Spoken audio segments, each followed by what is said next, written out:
Assalaamu alaikum wa rahmatullahi wa barakaatu. Daawwattootaa fi hordoftoota YouTube Hamzaa Sheekh Jaaber hunda keessanuu bakkuma jirtutti salaamtaan tiyya isin haa geessu isiniin jechaa. Har'a wanni irraa dubbachuu deemnu yookaan wanni irraa wal barsiisuu deemnu teeknooloojii. Teeknooloojiin fuulduraa fuuchar teeknooloojii wanni jedhamu maalirra gahuu teessi? Addunyaan haala kamitti jijjiiramu teessi bara 2050. Yeroo amma anaa fi ati jirru tana keessatti teeknooloojiin guddattee jenneeti yaanna. Garuu ammoo teeknooloojiin hin guddanne. Warri YouTube keenyaaf haaraa taatan subscribe godhuu hin dagatinaa.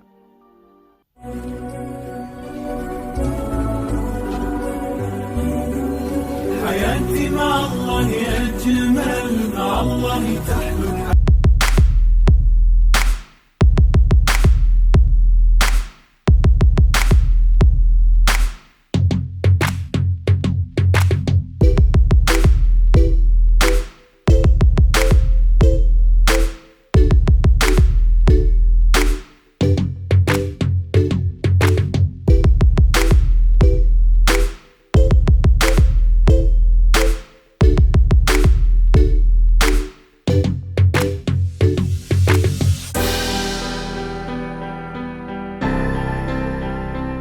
sii dhufuu dandeessu tan akka kopheetti mana keessa kaayattu. Jaarmeenii manaa yookaanuu manneen addunyaa irratti ijaaraman haala ajaa'ibaatiin ijaaraman akkuma amma sii mul'atu kana. Wanni namni itti deemu yookaanuu barnootatti dhaqan yookaanuu ijoollee ifii itti barsiisan waan ajaa'ibaati.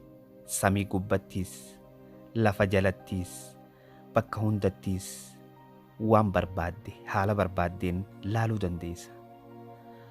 Dubbiin amma isin laalaa jirtan tun wanni viidiyoo keessatti agartan tun waan saayinsistoonni yookaanuu beeytonni qoratee irra gaheedha. Osoo makiinaa oofaa jirtuu haati ilmoo isiitii wajjin taphachuu dandeehu. Makiinaan ati deemtuun hoolaata makiinaa akkami? Makiinaa ashaaraan dalaytu.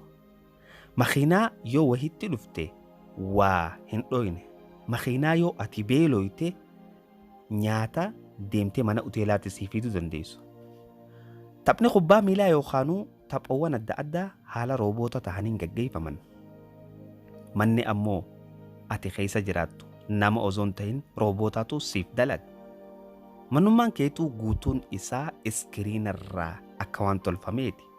Uteela samiirraa namni hoggaa dalagaa fixate bakka taa'utti kara dalagaa isaa osoo hin beekamne deemu. Subhaanallah. Addunyaan jijjiirama guddaa irra gahuudhaaf qophii haalaan guddaatti jiran.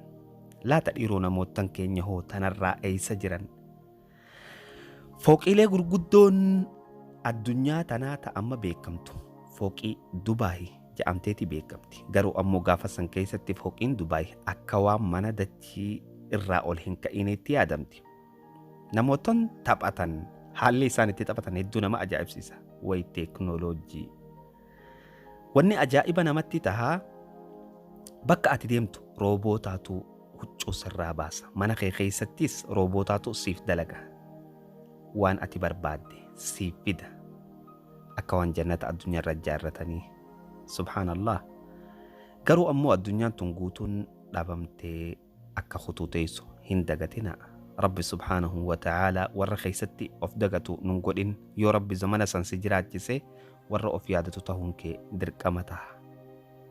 Addunyaan tun haaluma jijjiiramaa deemtuun haaluma guddachaa deemtuun amata 50 as deemu namni leensii ija keessaa kaayachuu eegala.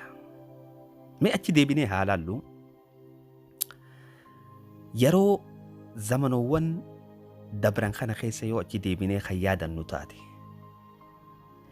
namni moobaayila akkam yookaanuu smartphone akkam fayyadamuu ture. Amata kurnan kana keessatti jijjiirama akkamtu dhufe.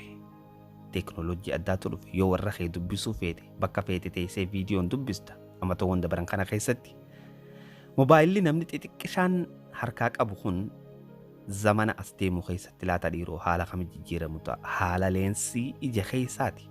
Makiinaan ati ooftu maappii fi lookeeshinaa ati barbaadde afaaniin itti himatta. Markabni bishaan irra deemu markaba ajaa'ibaati. Namootan hunda yoo wal baruu feete ija keessatti leensii teetiin wal barta. Yoo kan doktora bira deemtaati doktorri iskaansi godha. Mobaayila isaa harkaa qabu. Wanni ajaa'iba namatti tahaa haalli namaa hoddommaachuu keessa kutee biliyoona 9 yookaan sanii ol dhaqa. Waraqaan maallaqaa tatti fayyadamattu hin jirtu. Namni gaafa san keessatti raaha godhu dulloota qofa. Daa'imni yookaan ijoolleen mana barnootaatii fi ummanni bakka gees bakka dalagaatii jiraata. Sammuudhaan haalaan guddata ilmi namaa. Addunyaa tanarratti rooboota uuma. Rooboota waa hunda dalaga. Laata dhiiroo dachiin teenya tun haram deemaa jirti. Haram sossohaa jirti. Atoo maalirra jirta? Maal godhuudhaaf qophii jirta? Rabbiin subhaanahu wa ta'aalaa akki jedhu وعلم الإنسان ما لم يعلم. ilma namaa kana waan hin beekne inni isa barsiise. Namni hoddommaachuu keessa qilleensi bada. Ilmi namaa hoggaa dachiin haalaan hammaatte Maars irratti galuu yaada. Amaazoon yookaanuu caakkaa guddaan Amaazoon ni gubata, ni dhabama. Bishaan addunyaarra jiru ni irratan, ni qannasama. Addunyaan tun goggogaatti dhufti.